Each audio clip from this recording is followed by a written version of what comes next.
Hello, welcome to day 4 of the 369 medical medium detox. I'm Dina or Andrina Woodhams. I'm guiding you through it, and I'm taking this at the same time as you are. So I don't know how you're feeling. I'm feeling fine. I'm feeling actually fine, but I'm missing normal food right now. That's more what it is. This not having salt initially is a bit of a pain because everything feels and tastes very bland.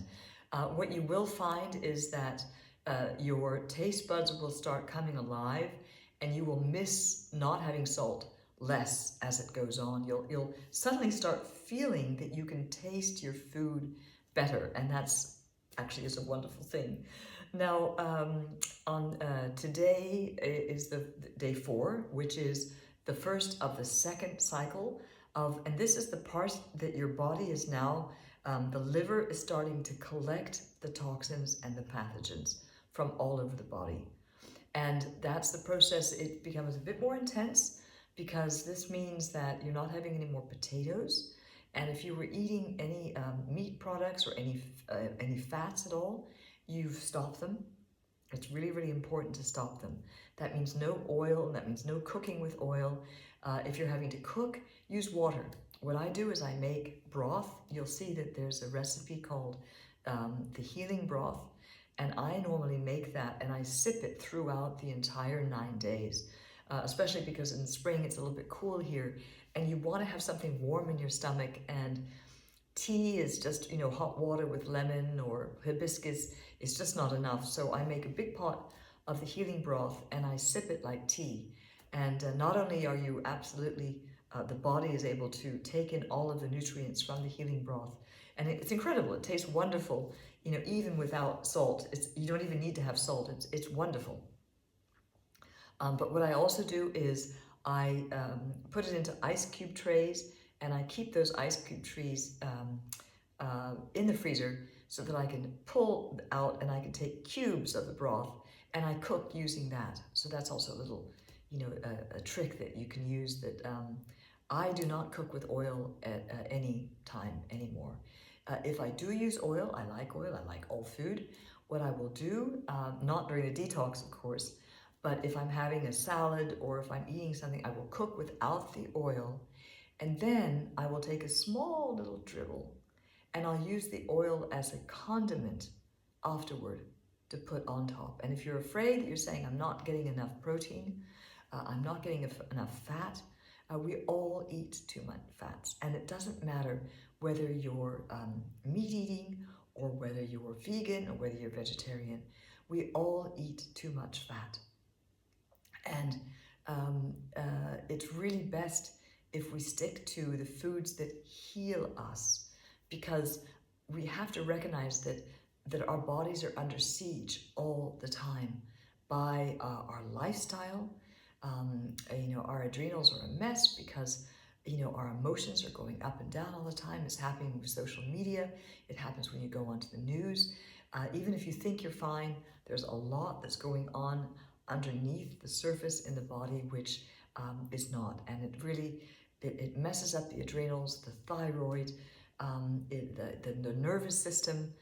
If you're having challenges sleeping, that's one of the reasons. So trying to pull away from your mind and going back into the body and doing this detox, you're going to find that whatever it is that's ailing you, whether it's maybe your joints are swollen, maybe you're having challenges sleeping, maybe you've gained a couple of pounds of weight, maybe you are having panic attacks or anxiety attacks, maybe that you recognize that you're addicted to social media and you can't stop it. Whatever it is, you'll find that doing this detox and also doing the exercises that I'm going to be sharing with you will help embody you. That's what I teach, is embodiment, how to get out of the mind and come deeper into the body, which is what connects us to the earth, which is what gives us a sense of stability, which is beyond the mind. And in our artificial intelligence, digital intelligence world, we need to do that more than ever. So what am I going to be teaching you, which is an embodiment practice today? It's called the Sufi grind. And how the Sufi grind works is that once again, you're sitting comfortably with either, your knees cross-legged or with your legs open. It doesn't really matter. This one you cannot, you can actually you can. It's a bit harder to do if you're keeping yourself with your knees forward in a Japanese meditative position. It's better to be cross-legged like an Indian. So you sit very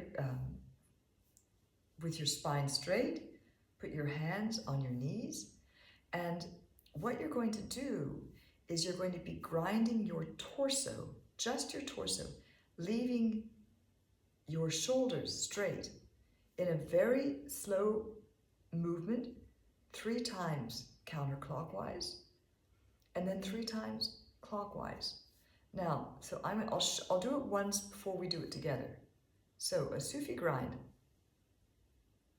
I'm pulling back, moving to the left, and then out. I'll turn to the side so you can see better what's happening with my body. I'm going to move my, so I round, you see I'm rounding, and then when I'm in the front, I'm pulling out like that, okay? But the important thing is, what not to do is this. And you're saying, oh, that's really easy. I'm doing a Sufi grind. No, you're just moving. You're not moving your torso at all. The reason when we get older that our torsos get thicker, and then if you can see people, their torsos are like very thick, and their arms and legs kind of look like little spindly stick arms and legs. And so what you want to do is make sure that you're having movement in your torso, especially when you're doing a detox, because all of our organs are in this area of the body. And because our bodies were originally made, we were animals, and we were on 4 legs. So we were originally made, which made a lot more sense, walking like any other animal. Like if you think of a dog walking with our hands and our legs, like this. Well, in that case, our spine would automatically be straight.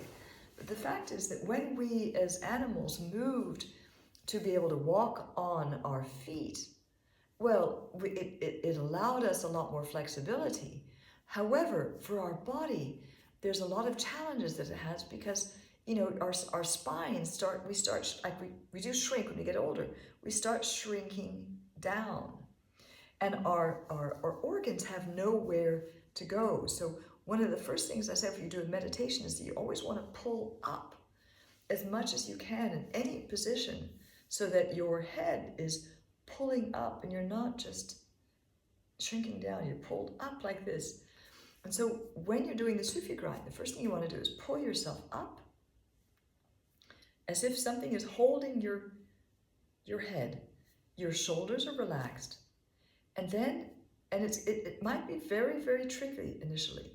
Just see, close your eyes so you can kind of get the focus and just see what it's like to move and make sure to breathe. I breathe out when I'm in this position, right? And then when I'm going forward, that's when I breathe in. Breathe out. Okay, so that's what it is. So let's do this together. We're going to be doing 3 Sufi grinds to the left, 3 Sufi grinds to the right. Normally this is something you can do. It's a wonderful yoga pose, but it's excellent when you're doing a detox because what you're doing is you're putting movement into your torso. And I cannot emphasize that enough, that we need to move our torso or they become like blocks. And it becomes more difficult the older you get. So if you want to be lithe and beautiful and old, then you want to make sure that you're putting movement into the torso all the time. And don't do it like a fast movement like this, okay? That's great too, but that's very unconscious. You're wanting to do it slowly so that you can really push your limits wherever that is, okay? So first of all, so breathe in. Okay, and then go first clockwise, and then to the back, breathe out. As you roll to the forward, breathe in. And breathe out, going back. Go to the left. And then breathe in. Last one. To the side. Keep yourself straight. Back. Breathe out. Breathe in. There. Okay, now the other side. To the left. Back. As much as you can, back. Really breathe out. Breathe in. One. Good. Do it the second time. Breathe out. Round your back. To the left. And then bring your shoulders out. 2. And the last one. Breathe out. Good. And then breathe in. There. That is a Sufi grind. If whatever type of exercise you're doing, if you're sitting and you can do something like this, I said, you can do it no faster than this. First of all, it's a wonderful feeling. Try to do that every day while you're doing the detox. And just know that you're giving your internal organs an internal massage. And that will be, it helps the detox process. It helps the absorbent process. It also will help remove sometimes either trauma or emotions which are stuck in the muscle tissues. And when that releases, you'll find that doing something like this will also help you a great deal.